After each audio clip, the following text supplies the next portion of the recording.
Hello, in this video I'm going to look at the rule of 70, determining the length of time for a variable to double. The rule of 70 is the number of approximate years it takes a variable to double if growing at an annual rate of X%. Here's the formula. The number of years to double is going to be 70 divided by the percent growth rate. How long does it take real GDP per capita to double at an annual growth rate of 1, 2, 5, 7, and 10%? So number of years to double, 70 divided by the percent. So for the first example, at a 1% annual growth rate, 70 divided by 1, it'll take GDP per capita 70 years before it doubles.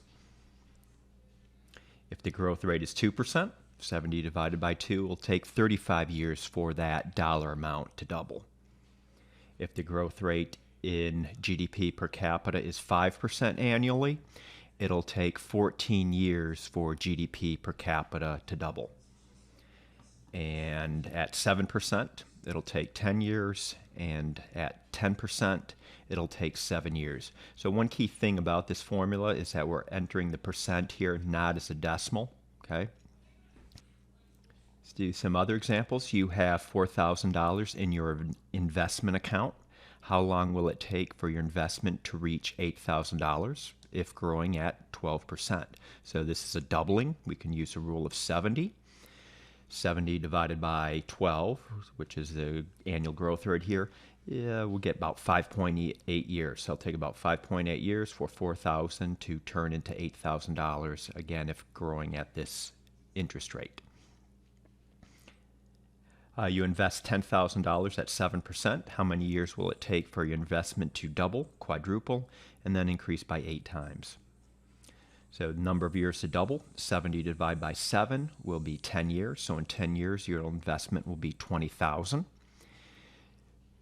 For this investment to become $40,000 or to quadruple, it's going to take another 10 years for $20,000 to become $40,000. So it'll take 20 years for $10,000 to quadruple to $40,000. And finally, for $40,000 to become $80,000, which is an 8 times increase over $10,000, it'll take another 10 years, assuming again the growth rate of 7%. So it'll take 30 years for $10,000 to increase to $80,000, an 8 times increase. Okay, that's it. I hope you found this video helpful.